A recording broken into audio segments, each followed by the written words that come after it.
اللهم اجمع أرواحنا بروح الحبيب محمد.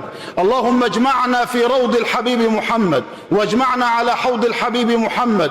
اجعلنا في الدنيا مع سيدنا محمد، وعند الموت مع سيدنا محمد، وفي القبر اجعل الذي يستقبلنا سيدنا محمد. اللهم اجعل الذي يستقبلنا يوم القيامة سيدنا محمد.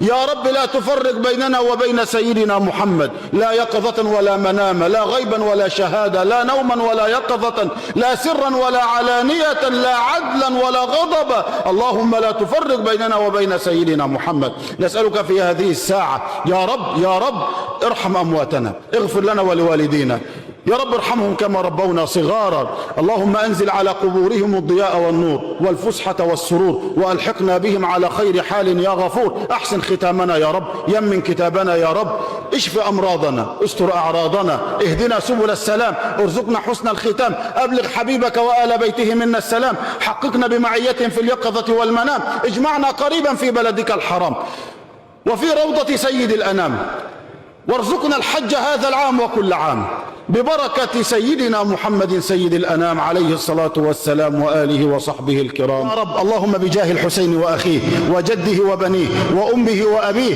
فرج عنا ما نحن فيه. اللهم اجعل يومنا خيرا من أمسنا، واجعل غدنا خيرا من يومنا. اللهم أسمعنا ما يسر نفوسنا، وثبت علينا ديننا وعقولنا، واختم بالصالحات أعمالنا، وأصلح بالنا وأحوالنا، ولا تحرمنا خير ما عندك بسوء ما عندنا.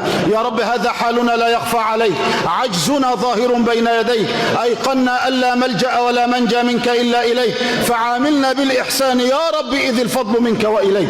ربنا ولا تكلنا إلى أنفسنا ولا إلى غيرك فنكون من الهالكين، وثبتنا على الدين في الدنيا والآخرة يا رب العالمين.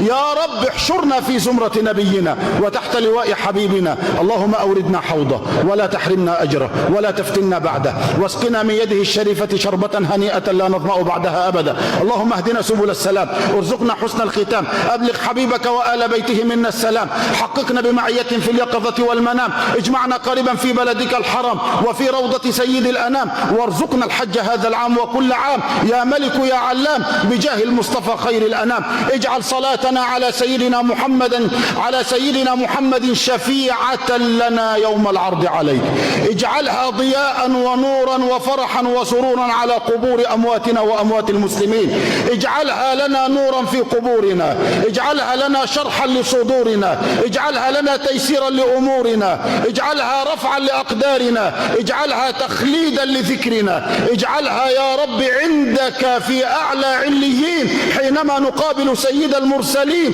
يوم العرض عليك يوم الدين، أن نستشفع بها عندك، أن نستشفع بها لديك. اللهم ارزقنا شفاعة حبيبك محمد، أحينا على سنته، أمتنا على ملته، احشرنا في زمرته، اشملنا بشفاعته. يا رب يا رب اغفر ذنوبنا الآن، لا تخرجنا من بيتك إلا وقد غفرت ذنوبنا وفرجت كروبنا وأصلحت قلوبنا وجبرت خاطرنا وبلغتنا مرادنا. اغفر لنا ولوالدينا، رب ارحمهم كما ربونا صغارا، وألحقنا بهم على خير حال. صلى الله وسلم وبارك على مولانا محمد وآله. يا رب اللهم بجاه الحسين وأخيه وجده وبنيه وأمه وأبيه فرج عنا ما نحن فيه. إلهي نجنا من كل ضيق بجاه المصطفى مولى الجميع، وهب لنا في مدينته قرارا ورزقا ثم دفنا بالبقيع. يا مولانا يا مجيب من يرجوك لا يخيب، توسلنا بالحبيب اقض حاجتنا قريب. هذا وقت الحاجات يا حاضرا لا يغيب، يا عالم السر منا لا تكشف الستر عنا، وعافنا واعف عنا وكلنا حيث كنا. يا رب لا ينقضي هذا الوقت المبارك